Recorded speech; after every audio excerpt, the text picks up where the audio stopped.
bang ginagawa ng kapitbahay niyo? Pag naglalasingan sila sa taas ng balcony nila, tumusuka sila sa bakura namin. Binato pa ako niya ng Red Horse Battle nila. Bahay ko daw bulok, naghamon pa sila, nagbanta pa sila, kaya ako nakarating dito. Sila pagalit, sila nagsipa ng gate. Ito yung may video tayo. Hinarangan nila ako sa barangay sa harap ni Kapitan, nagbanta sila. Anong picture? Sinipa mo yung gate namin. Ba't sinipa? Siyempre nagkakalat kayo. Huwag mo bigyan ng... Kung ano ilaw ko lang siya. Hoy, nasa harap yan, Kapitan. Sir John Paul, totoo ba itong inaakusa ni Nanay Lorelai sa inyo? Inaamin ko naman po yan sa may pagtagdak po ng gate. Nadala lang din po ako ng bugso ng damdamin ko. At kami po, handa naman po kami humingi ng pasensya. Okay, ano po yung dapat namin gawin para ma-reglo naman po. Lumapit po ako sa hashtag ipabitag mo upang ireklamo ang pamilya Bondok na sarili kong kapitbahay na kinausap ko sila paulit-ulit at hindi sila nakikinig sa akin. Ginagawa nila sa akin ay bakura namin ay lagi silang paulit-ulit na naglalasing at sumusuka sa bakura namin at nambabato ng Red Horse Battle. Nang hearing namin sa barangay, September 24, hindi sila dumalo. Naghintay ako ng 1 oras from 9 to 10. Pauwi na kami noon, so naglalakad. Tapos, yung anak ko ay dahil inakyat niya yung bubong para malinis yung bahay. Tapos, narinig ko na lang may ingay sa labas. Lumabas ako. Nakita ko na sinisipa-sipa nila yung gate. At nagsisigaw sila na bakit mo pinipicturean ang bahay namin. So, sumagot ako na tinawag kayo ng barangay. Sa takot ko, dahil marami sila, ako lang nag-iisa, lumabas ako ulit, tumakbo ako ulit sa barangay, naglalakad. Nung naglalakad ako, lumingon ako, hinabol nila ako ng motor, 3 silang nakamotor. Sir Car Tulfo at Ben Tulfo, nakikiusap po ako na tulungan niyo po kami na ma-resolve po ang problema ko sa kapitbahay ko. Ma'am, pag sinabi niyong kapitbahay, as in katabing bahay po yung kinirereklamo ninyo? Tama. Magkatabi kami. Okay, so noon pa man talaga may issue na po kayo? Parang hindi nyo gusto yung pagtatrato rin sa inyo ng kapitbahay ninyo. Ano po bang ginagawa ng kapitbahay nyo? Nagpatayo sila ng mataas na building, dinikit nila sa firewall namin. Tapos pag naglalasingan sila sa taas ng balcony nila, tumusuka sila sa bakura namin. So sa inyo napupunta? Sa amin napupunta, binato pa ako niya ng Red Horse Battle nila. Hindi naman sila lasing noon. Bahay ko daw bulok, naghamon pa sila, nagbanta pa sila, kaya ako nakarating dito. Okay. Pero mami, nakikita ko syempre may katandaan na po kayo. Opo. Respeto na lang sa matanda. Wala po bang ganong pakiusapan na nagawa? Naghintay ako sa barangay, 1 oras, hindi sila dumating. Nung pauwi na kami, sila pagalit, sila nagsipa ng gate. Hinabol pa nila ako ng motor, 3 sila. Ito yung may video tayo, May tama video ba ma'am? tayo nito? Sige, play natin mami para maintindihan natin. Nangyayari po dyan. Ayun, paki-kwento nga sa amin, Nanay. Sinipa yung gate. Nasa loob ako niya, narinig ko, lumabas ako, pumunta yung father niya, si Joel, yung tatay niyan. Si Ani yan sila. Sinabi niya, bakit mo pinipicture ang bahay namin? Sabi ko, hindi pinipicture. Kinausap ko kayo sa barangay, di kayo dumating. So lumabas na lang ako. Ayan na, lumabas na ako, tumakbo ako sa barangay. Tapos nagmura pa siya. Hinarangan nila ako sa barangay. Sa harap Sinundan ka ni pa po mga lalaki po yan, mami? Mga 3 yan silang lalaki nakamotor. Hinarangan nila ako sa barangay sa harap ni Kapitan. Nagbanta sila sa akin, huwag ka lalabas bahay, ha? Sila pa nagbanta. So si Kapitan naman, yun, nagsisigawan na kami dyan. Yan, sa barangay Okay, na po yan. saan yan? Sa barangay yan. San Gabriel, Alright. yan sila. Tatlo yan sila nandyan, mag-ama. Alright, okay. So, may hindi talaga pagkakasundo between ikaw and yung sinasabing kapitbahay, tama ba? Hanggang sa meron ng pagbabanta, meron ng paninipa at pananakot at kung ano pa. Meron talagang maraming mga paglabag or issue itong kabilang panig. Kausapin na natin itong si Kapitan Herminio Rocky Mendoza, Barangay San Gabriel, Santa Maria, Bulacan. Magandang umaga po sa inyo, Kap. Magandang umaga po, sir.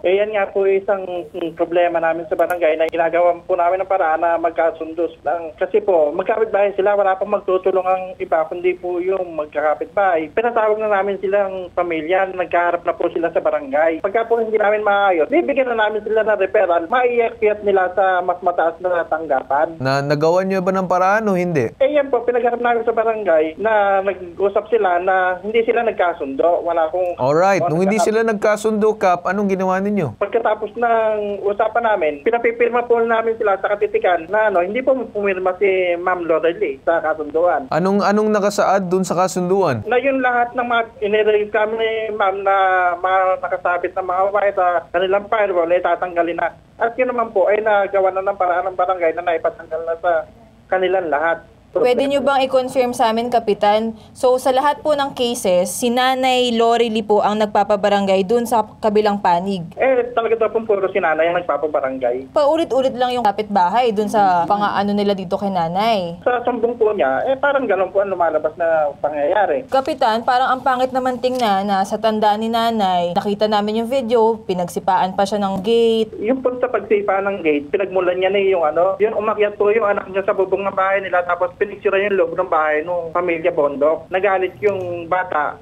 Kaya na po sa pagsipa ng gate yun. Whatever it is na pinagmulan, wala naman din karapatan yung kabilang panig na manipa ng gate, di ba po ba? Binigyan nyo dapat ng sinasabing CFA or mga supportive documents para siya ay makapag-file na ng kaso laban dito sa kabila kung talaga matigas. Meron po tayong sa barangay na kailangan po matapos yun paghaharap nila sa barangay. Kailan pa yung complaint nyo dito sa specific na kapitan na to? Yung unang kong complaint was July pa. So July pa yung complaint mo, tama Yes. ba? And then hanggang ngayon, hindi pa nariresolbahan. Paano ba yan, Kap? Naintindihan ko naman yung hearing, pero kung hindi naman pagkakasunduan, then I think it's best na dapat mapanghimasok ang pulis dito. Si Mami ayaw pumayag na magkasundo sila. Kaya sabi po namin, maghintay po tayo ng tamang oras para mabigyan po namin kayo ng CFA. Okay, hanggang kailan nyo daw, Kap, mabibigay yung CFA? Gaano pa katagal? 45 days po kasi yan mula, para 45 days. CFA. Sige, Kap, dyan ka muna siguro. Balikan ka namin. Kausapin muna namin tong si kapitbahay. Si John Paul Bondok, inireklamong kapitbahay. Magandang umaga sa inyo. Good morning po, sir.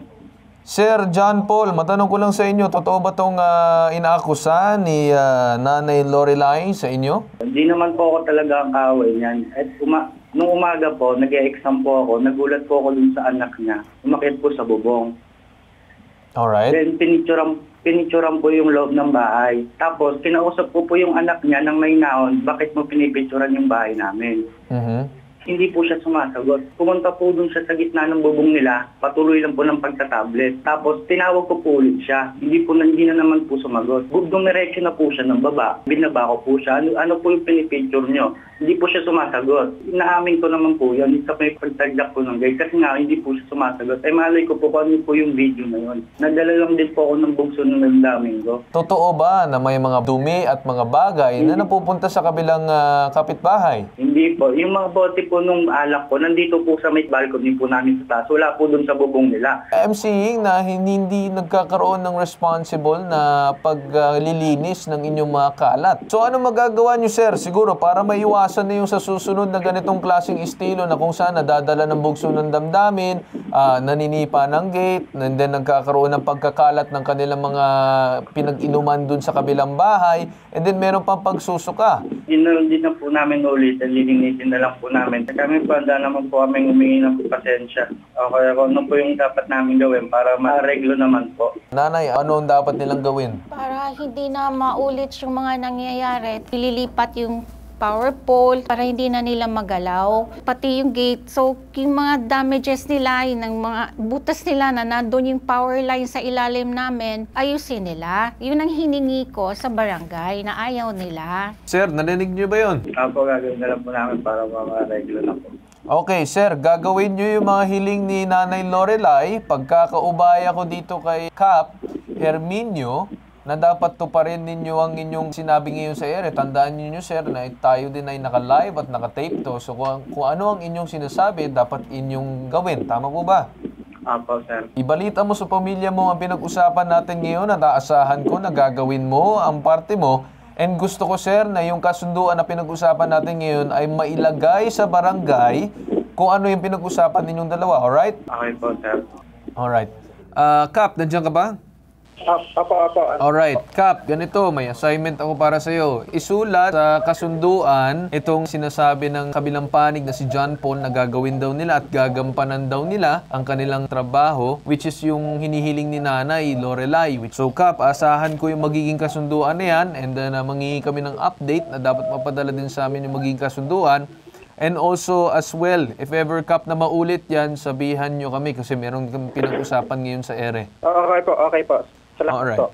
Sige, Kap. Maraming salamat. Ngayon naman tawagan na natin si Attorney Batas Mauricio. Alright. Pangunahin po, Ginoong Carl Tulfo, mga kababayan, nasa ipabitag mo ni Ben Tulfo, yung karapatan ng taong sa kanyang pananaw, sa kanyang pakilasa, sa kanyang pakiramdam, ay nagkakaroon siya ng pinsala dahil po sa pagkilos, dahil po sa paggawain, dahil po sa katayuan ng mga ari-arian o di kaya pati na po yung kalat ng kapitbahay. Ang tawag po kasi dyan sa karapatang yan na magreklamo ay yung tinatawag natin sa Kodigo Sibil, sa Artikulo 694, abatement of nuisance. So, anumang bagay, whether yung tao gumawa o di kaya nag-iwan ng kalat, nag-iwan ng graffiti, nag-iwan ng kahit na anong bagay, nagdudulot ng pinsala, hindi lamang sa katawan, kundi pati sa kaisipan, Ginoong Carl Tulfo. Pero po kasi dito, at ibinibigay po doon sa apektado ang kapangyarihang magreklamo, pangunahin tapos sa barangay, pagkatapos doon po sa P or Municipal Health Office para magkaroon po ng tinatawag na abatement of nuisance o yung pagpapatigil dyan po sa anumang kondisyon, anumang pagkilos, anumang pagsasalita, anumang pag-uugali ng ating mga kapitbahay na nakakapinsala sa atin. So dito po, ang nakikita natin, tama po yung nagre-reklamo.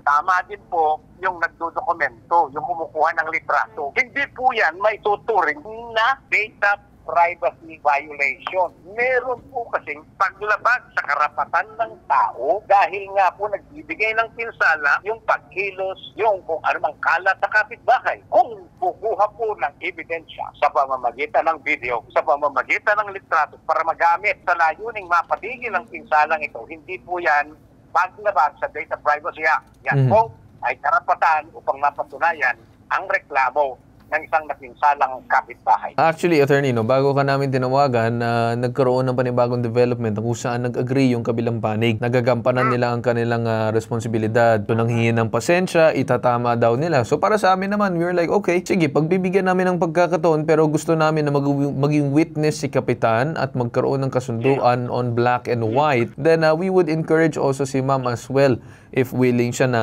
filean din ang case ang kabilang panig kung sakaling hindi pa rin sila gagampanan ang kanilang sinasabing pagkakamali. Maganda po yan sapagkat sa pamamagitan ng mga prinsipyong ipinakikipaglaban ni Ginoong Ben Tulfo, maayos na pag-uusap, maayos na paghahanap ng kalutasan, yan po tatak ng Ben Tulfo dahil may iwasan po ang maraming problema. Maganda po yung panukala nyo, Ginoong Carl Tulfo. Alright. Sige, Attorney, maraming salamat po sa pagtanggap ng aming tawag at pagbigay ng kahit papanong mensahe at advice dito kay Mama Lorelai. Maraming salamat nung sa paglapit. And anong sa tingin mo yung nangyari na ngayon? Okay naman na humingi siya ng pasensya. Okay din sa akin na hindi niya ginawa doon sa amin. Ngayon, okay na rin na nangako sila na aayusin nila yung mga hiningi kong ilipat na lang lahat para hindi na maulit. Sana tuparin nila. Kaya nga, Nanay, na gusto ko na ipasulat sa barangay para may proof and document tayo na kung sakaling hindi nila gampanan ng kanilang responsibilidad, pwede kayo mag-file ng kaso laban dito sa kabilang panig. Meron kayo ebidensya na nagkaroon kayo ng kasunduan sa barangay and then hindi kayo nagkaroon ng kasunduan, pwede na mag-issue si barangay ng CFA para sa inyo. Bibigyan niya rin ng pagkakataon yung kabilang kampo na itama muna nila bago ko rin kasi nanay matanda ka na. Although karapatan mo magsampa ng kaso, kapitbahay mo rin naman yan okay? So one last, i-consider natin yung pangako niya sa bitag, si Sir Carl mismo na kumausap kay John Paul na itatama nila yung mga pagkakaman nila. Sasabi mo nga, humingi na ng pasensya. Tingnan natin kung magbabago sila. Okay? Pagka hindi, may options ka magsampa ng kaso. Maraming salamat. Sige Thank po, you maraming ulit. salamat. Okay. At dyan tayo nagtatapos sa sumbong na to. Ito nag-iisang pambansang sumbong at tulong at serbisyong may tatak, bitag, ilalaban ka, di iiwan. Ito ang hashtag ipabitag mo.